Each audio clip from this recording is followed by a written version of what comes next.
Give this to the white people in your life so you can stop accepting a gajillion coffee dates every time there is a racial uproar.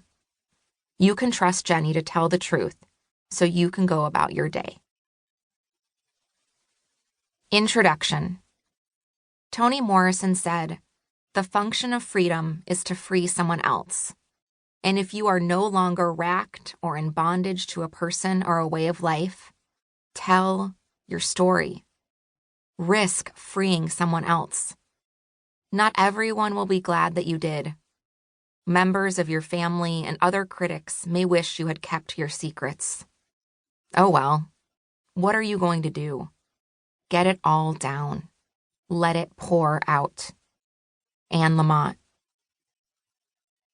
I have spent nearly 20 years as a professional storyteller.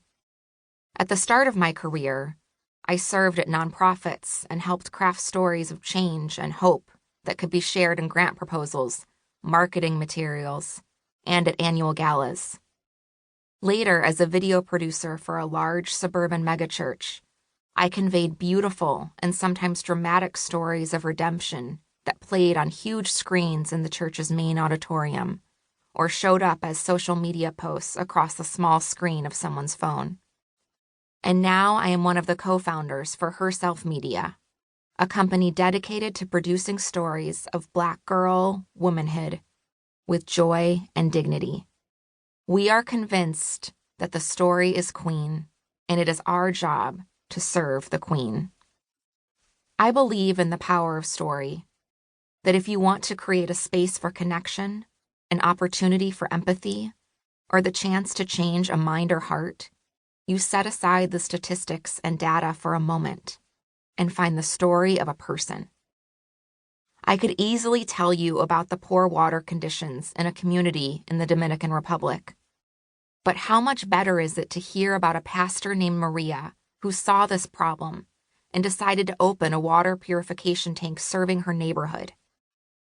Hearing Maria's story allows you to hear about the families whose children no longer get sick from dirty water, or the young man who is able to pay for his education through the money he makes transporting the water.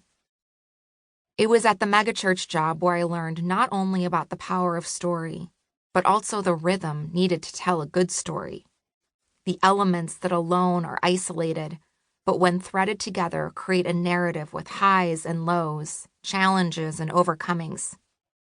In his screenwriting book, Save the Cat, author Blake Snyder outlines the story beats or moments that move a story forward to create a compelling structure in many of the films and books we love.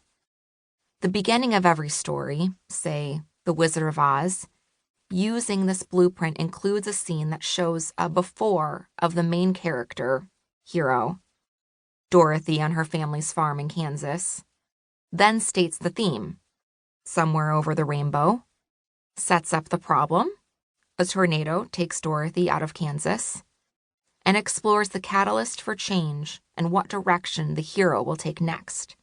Dorothy decides to follow the yellow brick road to the Emerald City.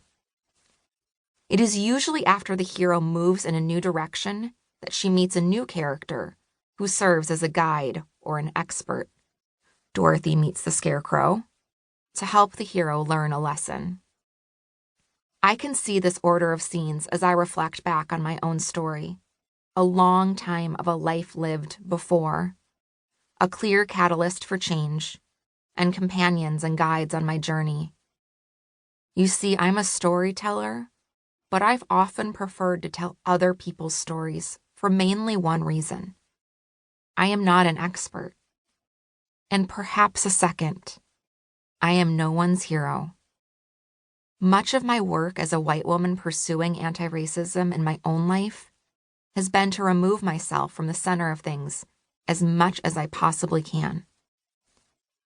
I have repeated to myself, your story, i.e., the story of white people, has been told over and over again. So how is it that you are listening to this book? I wrote this book because I think we need more examples, not less, of white people navigating, learning, unlearning, trying, messing up, and rejecting the desire for perfection in one's pursuit of race.